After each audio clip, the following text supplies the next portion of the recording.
एक बार महर्षि नारद जी ज्ञान का प्रचार करते हुए किसी सघन वन में जा पहुँचे। वहाँ पर उन्होंने एक बहुत ही बड़ी घनी छाया वाला सेमर का वृक्ष देखा और उसकी छाया में विश्राम करने के लिए ठहर गए। नारद जी को उसकी शीतल छाया में आराम करके बड़ा ही आनंद हुआ। वे बहुत ही प्रसन्न हुए। वे उसके वैभव की भूरी भूरी प्रशंसा करने लगे। उन्होंने उससे पूछा कि वृक्षराज, तुम्हारा इतना बड़ा वैभव किस प्रकार सुस्थिर रहता है? पवन तुम्हें गिराती क्यों नहीं? सेमर के वृक्ष ने हंसते हुए ऋषि के प्रश्न का उत्तर दिया कि हे भगवान, बेचारे पवन की कोई सामर्थ्य नहीं कि वह मेरा बाल भी बांका कर सके। वह मुझे किसी प्रकार गिरा नहीं सकता। नारद जी को लगा कि सेमर के वृक्ष का अभिमान का नाश करना जरूरी है। उन्हें एक उचित प्रतीत ना हुआ और झुंझलाते हुए सुरलोक को चले गए। सुरपुर में नारद जी ने पवन से कहा, अमुक वृक्ष अभिमान पूर्वक दर्प वचन बोलता हुआ आपकी निंदा करता है, सो उसका अभिमान दूर करना चाहिए। पवन को अपनी निंदा करने वाले पर बहुत ही क्रोध आया और वह उस वृक्ष को उखाड़ फेंकने के लिए बड़े प्रबल प्रवाह के साथ आंधी तूफान की तरफ चल दिए। सेमर का वृक्ष बड़ा तपस्वी, परोपकारी और ज्ञानी था। उसे भावी संकट की पूर्व सूचना मिल गई थी। वृक्ष ने अपने बचने का उपाय तुरंत ही कर लिया। उसने अपने सारे पत्ते झाड़ डाले और टुट की तरह खड़ा हो गया। पवन आया। उसने बहुत प्रयत्न किया, पर टुट का कुछ भी बिगाड़ ना सका। अंततः उसे निराश होकर के लौट जाना पड़ा।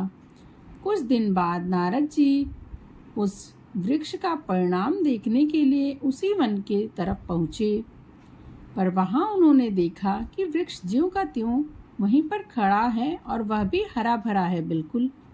नारद जी को इस पर बड़ा ही आश्चर्य हुआ। उन्होंने सेमर से पूछा, पवन ने सारी शक्ति के साथ तुम्हें उखाड़ने की चेष्टा की थी, पर तुम तो अभी भी ज्यों का त्यों खड़े हुए ही हो। इसका क्या रहस्य है? वृक्ष ने नारद जी को प्रणाम किया और नम्रता पूर्वक निवेदन किया कि हे ऋषिराज, मेरे पास इतना वैभव है, पर मैं इसके मोह में बंधा हुआ नहीं हूँ। संसार की सेवा के लिए इतने पत्तों को धारण किए हुआ हूँ, परंतु जब जरूरत समझता हूँ तब सारे वैभव को बिना किसी हिचकिचाहट के मैं त्याग देता हूँ। मुझे वैभव का कोई भी गर्व नहीं है, परंतु अपने टूट होने का अभिमान है। इसलिए मैंने पवन की अपेक्षा अपने सामर्थ्य को अधिक बताया था। आप देख रहे हैं कि उसी निर्लिप्त कर्मयोग के कारण मैं पवन की प्रचंड टक्कर सहता हुआ भी यथापूर्वक खड़ा हुआ हूँ। नारद जी समझ गए कि संसार में वैभव, धनवान होना और कोई बुरी बात नहीं है। इससे तो बहुत से शुभ कार्य हो सकते हैं। बुराई तो धन के अभिमान में डूब जाने और उससे मोह करने से कहा जाता है।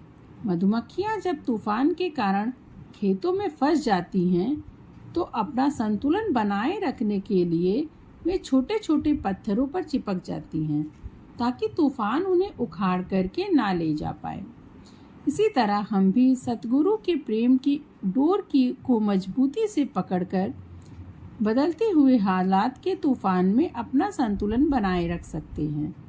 चाहे ये हालात दुनियावी हो या रूहानी, चाहे ये हमारे अंतर में हो या हमारे आसपास हमारी जिंदगी में, तूफानों और बदलाव के बीच केवल एक ही स्थायी रिश्ता होता है, और वह है गुरु और शिष्य का रिश्ता। सिर्फ यही ऐसा रिश्ता है जो इस दुनिया में भी और आगे भी सच्चा, अटल और अमर रहेगा। इसलिए सदैव ईश्वर पर भरोसा बनाए रखें और अपने कर्म में लगे रहें। धन्यवाद फ्रेंड्स। आशा करती हूँ आपको मेरे द्वारा सुनाई गई यह छोटी सी कहानी पसंद होगी। ऐसे ही मेरे चैनल के साथ जुड़े रहें और मेरे चैनल को लाइक, शेयर और सब्सक्राइब करना ना भूलें। धन्यवाद।